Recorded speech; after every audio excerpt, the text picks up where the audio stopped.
Hello, तो स्वागत है एक बार फिर से आपका YouTube channel Madhav NCERT classes में। तो दोस्तों, इस वीडियो में हम लोग बात करने वाले हैं क्लास 10 जो कि मैट्रिक परीक्षा 2022 में देने वाले हैं। उनके लिए एक खास वीडियो है कि मैथ का जो है 10 ऐसे प्रश्न जो कि हर बार पूछे जाने वाले प्रश्न हैं।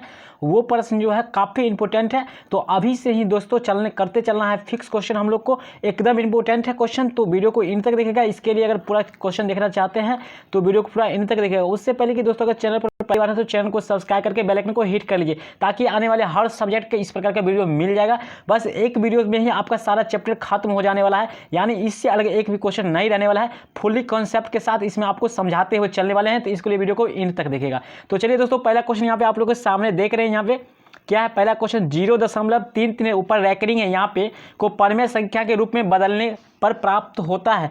तो दोस्तों यहाँ पे ध्यान रखिएगा, परमेय संख्या को बदलने के लिए क्या होता है? P/Q के रूप में लाना पड़ता है। यहाँ पे ध्यान रखिएगा 0.33 ऊपर रैकरिंग कितने अंक पर रैकरिंग है? 2 अंक पर। तो नीचे 2 9 लिखिएगा। 0.3 यहाँ पर दशमलव हटाने के बाद नीचे 2 9 आ जाएगा। चूंकि 2 संख्या पर रैकरिंग था इसलिए 2 9। अब काटिएगा 33 से कम 33 से 33 99, यानी 1/3 जो आंसर है इसमें करेक्ट है। बिल्कुल ए ऑप्शन जो है बिल्कुल करेक्ट है। चलिए नहीं समझे एक बार और समझिए। यहाँ पे 0.33 ऊपर रैकरिंग, यहाँ पर ये हट जाएगा दशमलव। तो रैकरिंग जितने पर उतने नीचे 9 लिखते हैं, यानी 9 लिख दिए। जितने पर रैकरिंग उतने 9 लिख दिए, अर्थात 33 कितना आंसर हो गया? 99।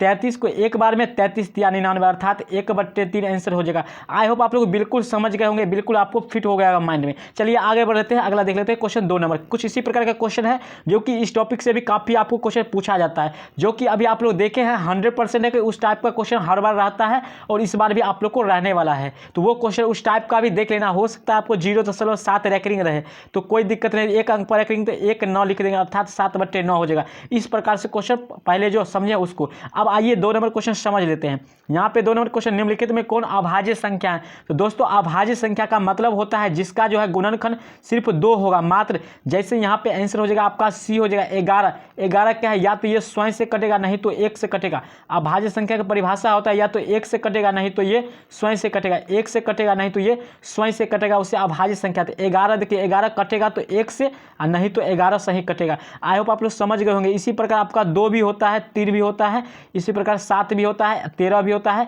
लेकिन 15 जो है अभाज्य संख्या नहीं होता है। अर्थात 2 सबसे छोटी अभाज्य संख्या होता है, उसके बाद 3 होता है, 5 भी होता है।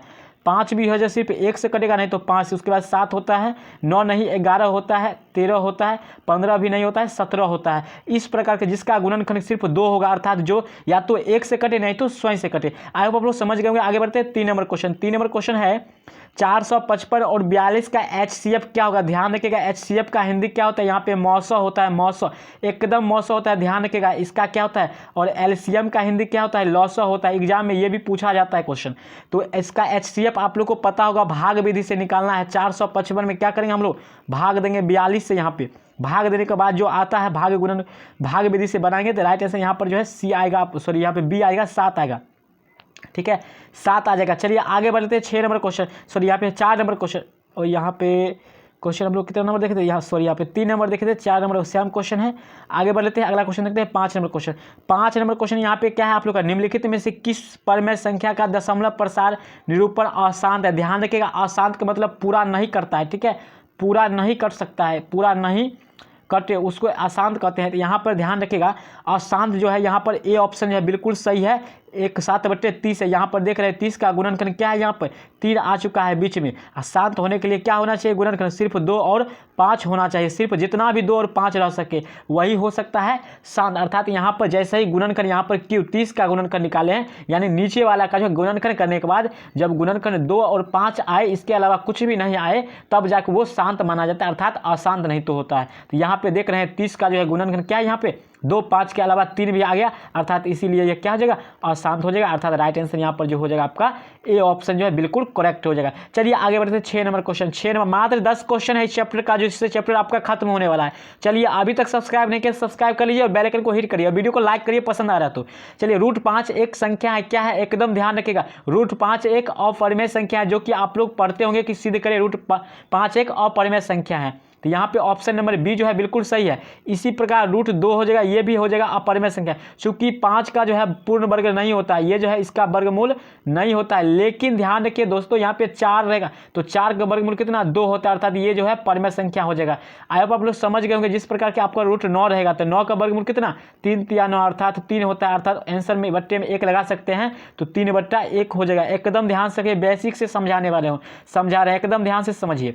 चलिए 7 नंबर क्वेश्चन बात करते हैं। दो संख्याओं 100 और 190 के मौसा और एवं लौसा का गुणनफल।